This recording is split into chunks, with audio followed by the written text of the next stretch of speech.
Yo, what's going on, guys? My name is Alex, and you just know that we're finally in the NBA season when Kendrick Perkins is giving some nonsensical takes. I need you to stand on business right now.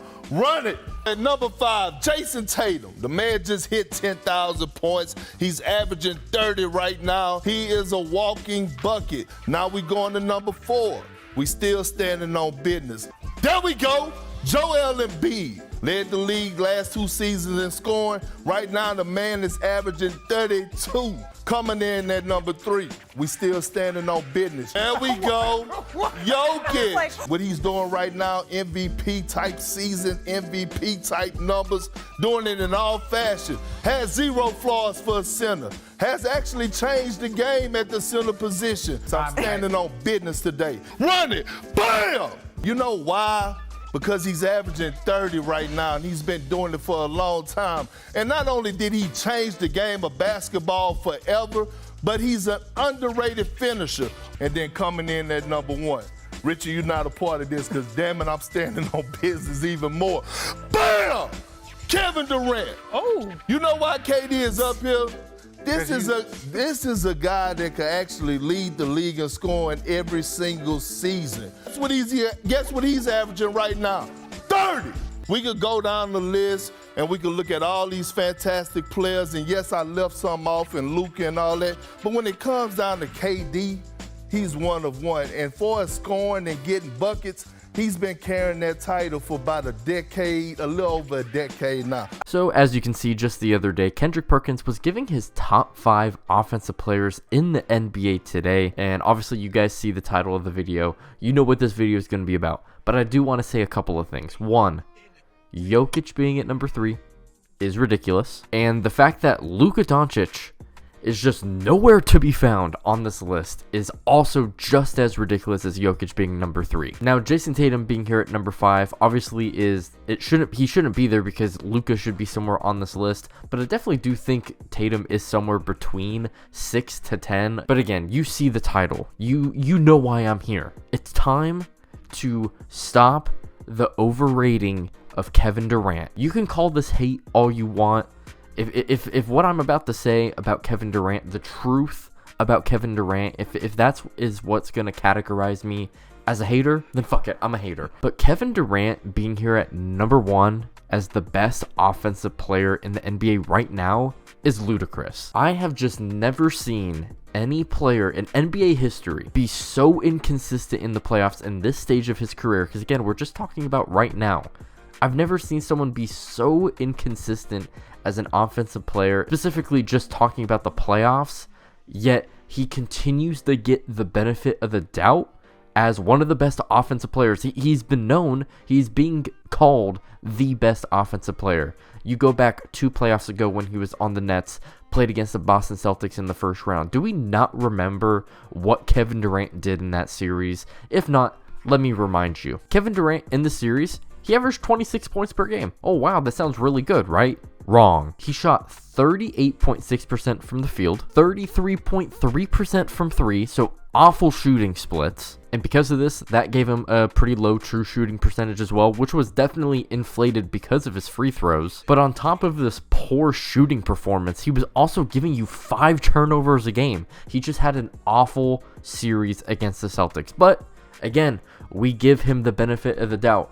But at this point, I don't know why we're still doing it, because then we come into this last postseason and he's healthy and he's still not up to par to what he was doing in the regular season. And yes, you can just look on face value and say, hey, you made it to the second round, you were averaging 29 points per game, 47% from the field. Sure, 3-point percentage not all that great at 33, but that's still pretty decent. And the turnovers were definitely not as bad as the season prior, only at 3.5 this time. But when you take into account that he's supposed to be the best player on that Suns team, and Devin Booker was just by far and away better than him in the playoffs, it's ludicrous. If you guys weren't aware with what Booker was doing in the playoffs last year, let me tell you that. 33.7 points per game, 58% from the field, 50% from 3, was also giving you 7 assists and only committing 2.9 turnovers. His true shooting in the playoffs was 68.6% That is bonkers. And again, this is a 11 game sample size. Still quite small, but it's in the playoffs where the stakes are higher. This is very impressive to me. This is moving me. But Kevin Durant not performing better than Booker is just ludicrous. And the fact that Booker is nowhere to be found on this list just shows you just the inconsistencies of all their arguments. Because if Booker can be a better offensive player in the playoffs than Kevin Durant, which is what really matters, is, you know, what Kevin Durant does in the postseason at this point, because we know what he does in the regular season, but he's still trying to prove himself, you know, especially because he was on the Warriors and people hate him for that reason alone. But like, he should be proving people wrong.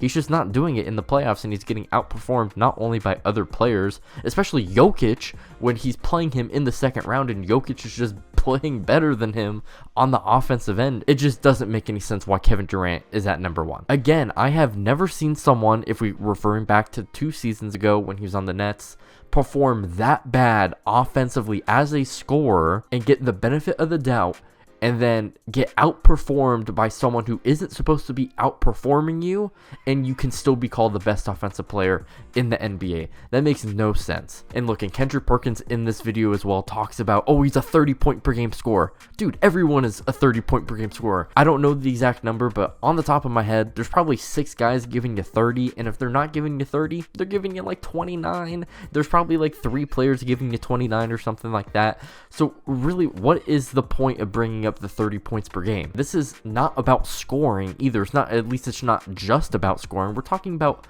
offensive players. What does Kevin Durant do other than score at a really high level? I mean, yes, his passing and playmaking I do think is kind of underrated because his main attribute is his scoring. But when you look at the other great offensive players that we're looking at, especially on this list with people like Jokic and Curry, you just have to do more than score because those guys can do it as well. Especially Jokic. Jokic not only is a great scorer, obviously not on the same volume as Kevin Durant, but Kevin Durant is not passing at the same volume as Jokic, and even his pass quality isn't even as good as Jokic. Jokic just clears him as a playmaker and passer, and the scoring is just, even though the volume is so much lower for Jokic, he's still just as efficient as Kevin Durant. And I think even as the scorer as well, I think Jokic low-key might be a little bit more diverse because not only can he score on the three-point line, in the mid-range, but he can also do it in the post. He has one of the best float games in the NBA. Jokic should just unequivocally be the best offensive player in the NBA. There's just no reason for Kevin Durant to be better than him. Now, with Steph Curry, I think Steph Curry is legitimately the only person you can put over Jokic because, again, if you just value like off-ball creation and being able to have so much gravity to the point where people are doubling you without the ball, then yeah, no, that makes a lot of sense. Like, you can make a good argument for that. I wouldn't make that argument because I think Jokic is just that great of an offensive player, but Curry is the only person that should even have the privilege to be over Jokic. This is the best offensive player to ever touch the basketball. There is no way that we are calling Kevin Durant the best offensive player in the NBA ever. Not only in today's NBA, but ever. I didn't think it could get worse, but it got worse. This is insane. I don't think I need to really explain this, that hard. Kevin Durant is nowhere close to being the best offensive player in the NBA, especially, again, if you look at Jokic. Jokic is peaking at all-time highs. There's just no way that Jokic shouldn't be number 1. Jokic, at this point of his career, I think we need to start having conversations about like where does his offensive peak rank amongst the all-time greats, not Kevin Durant. This just makes no sense. Like even Magic is a better offensive player than Kevin Durant. Jokic is a better offensive player than Kevin Durant. Even players like Shaq, I think, are better than Kevin Durant as an offensive player. This is just ludicrous. This makes no sense to me. Now, if you want to know my list of top 5 offensive players, I think at number 5, it can be a toss-up between Tatum and Embiid, but I would probably go with Embiid at number 5. Kevin Durant would then be at number 4, and then after that, it's undoubtedly Luka, Curry, and Jokic. That should be the unequivocal top 3 offensive players. And then after that, you can have the debates between Tatum, Embiid, and KD. And honestly, I want to talk about Tatum a little bit more too, because again, Perkins brought up that 30 points per game argument. Bro, Tatum is doing the exact same thing. And if you're going to ask me, like, okay, what's the difference between Tatum and KD? I don't really think it's all that much. So the fact that Perkins had Tatum at 5 and KD at 1, and he had that big of a gap. Again, these are some great offensive players. Jokic being at number 3 again is stupid, but there's just no way that the Tatum and KD gap for Perkins should be that wide if he's really going to be valuing scoring very highly. Like, Tatum can create off the dribble as well, a great mid-range shooter, a great three-point shooter, can finish around the basket pretty well. Again, there are inconsistencies in the playoffs, but there's also inconsistencies in the playoffs for Kevin Durant as well. So again, this just makes no sense to me. I still do think Kevin Durant is a top 4 offensive player in the NBA.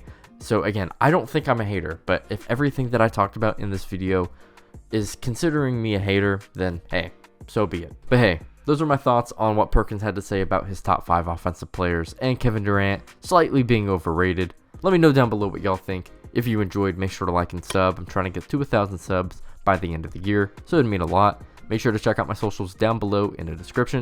You can also check out this video somewhere on the screen. Anyways, I'll see you on the next one. Peace out.